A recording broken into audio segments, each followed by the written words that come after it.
गीता अमृतम में आप सभी का स्वागत है। तो हम आ गए हैं भगवत गीता अध्याय 13 श्लोक क्रमांक 18। तो हम भगवत गीता के 13वें अध्याय के श्लोकों की उन श्रृंखला पे चर्चा करने का प्रयास कर रहे हैं जहाँ पे भगवान कृष्ण स्वयं की परिभाषा दे रहे हैं कि कैसे वो ब्रह्म के रूप में हर जगह व्याप्त हैं और सारे विरोधाभास उनमें है। और ये इस श्रृंखला का आखिरी श्लोक है। तो भगवत गीता अध्याय 13 श्लोक क्रमांक 18। भगवान कृष्ण कहते हैं, ज्योतिषामपि तज्ज्योतिष तमस परम उच्यते, ज्ञानम ज्ञेयम ज्ञानगम्यम हृदि सर्वस्य विष्ठितम। भगवान कृष्ण कहते हैं, वे समस्त प्रकाशमान वस्तुओं के प्रकाश स्रोत हैं। वे भौतिक अंधकार से परे हैं और अगोचर हैं। वे ज्ञान हैं, ज्ञेय हैं और ज्ञान के लक्ष्य हैं। वे सबके हृदय में स्थित हैं।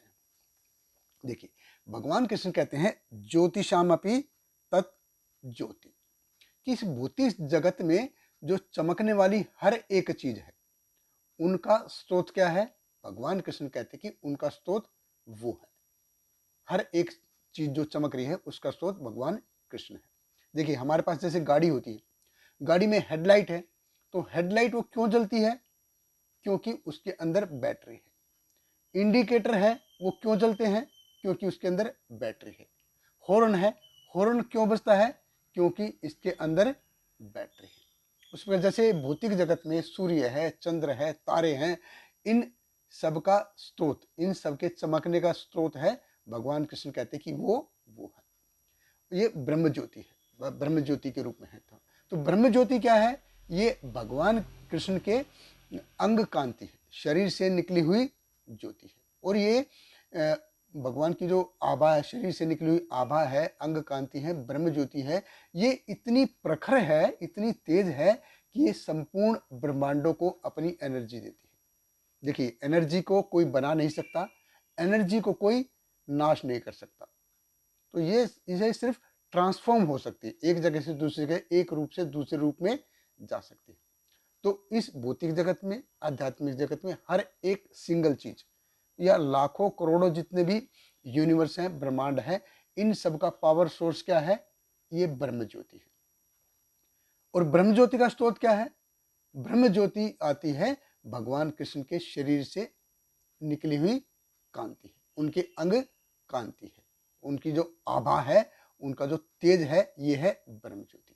तो भगवान कृष्ण देखिए नीले हैं, श्याम सुंदर रूप में है। तो ब्रह्म ज्योति कैसी है? ये भी एक्चुअली नीले टाइप की है। आकाश जैसे कैसा दिखता है हमको? नीला दिखता है। समुद्र कैसा दिखता है? नीला दिखता है। तो ये भगवान कृष्ण श्याम सुंदर रूप में है, इसलिए ऐसा नीला दिखता है। ये असल में आध्यात्मिक साइंस है, ये नॉर्मल भौतिक साइंस वालों को समझ में आने वाला नहीं।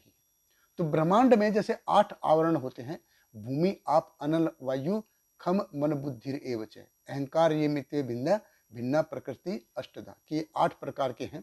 और ब्रह्मचोदी देखिए इन आवरण को भेद करके आती है और अपने सूर्य, चंद्र, तारे, इन सबको अपना प्रकाश देती है, इनको सब अपनी ज्योति देती है।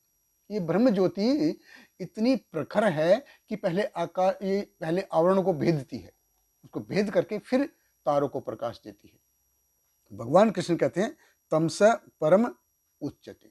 तो ये ब्रह्म ज्योति क्या है? ये तमस से बहुत ऊपर है, बहुत आगे है। ये भौतिक जगत क्या है? ये तम है। तम यानी कि अंधकार, तम यानी कि अज्ञान। और ब्रह्म ज्योति इसलिए क्या है? इनसे ऊपर है, इसीलिए ये पर तमस है। तो ब्रह्म ज्योति ये क्या है? ये भगवान ब्रह्म ज्योति का रूप है, ब्रह्म ज्योति है, और यही विष्णु है, और इनको ही जानना असल में ज्ञान है।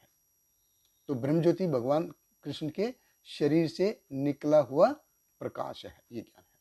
तो भगवान को जानना ये ज्ञान है असल में। ज्ञान क्या है? ज्ञान यानी कि पदार्थ को जानना, आत्मा को जानना, और इन दोनों का जो मेंटेनर है भगवान कृष्ण, उसको जानना है। यानी कि भौतिक चीज को जानना है, आध्यात्मिक को जानना है, और भौतिक और आध्यात्मिक इन दोनों को जो स्वामी है भगवान कृष्ण, उसको जानना है। ज्ञेयम, ज्ञेयम क्या है? यानी कि जानने योग्य वस्तु क्या है? भगवान कृष्ण है। यानी कि भगवान कृष्ण को जानना ये सही में ज्ञान है, और ये मिल करके ज्ञान गम्य। जाना कहाँ पे है? भगवान कृष्ण के पास जाना है। और ये भगवान कृष्ण क्या है? हृदय सर्वस्य विष्ठितम, ये भगवान सभी के हृदय में स्थित है। सर्वस्य च अहम हृदय सन्निविष्ट, क्योंकि सभी के हृदय में भगवान कृष्ण कहते हैं कि मैं परमात्मा रूप में स्थित हूँ। और इसी को हमको असल में जानने का प्रयास करना चाहिए, और सही में ये सही में ज्ञान है। बहुत बहुत धन्यवाद। हरे कृष्णा। श्रील प्रभुपाद की जय। Hare Krishna, Hare Krishna, Krishna Krishna, Hare Hare, Hare Rama, Hare Rama, Rama Rama, Hare Hare.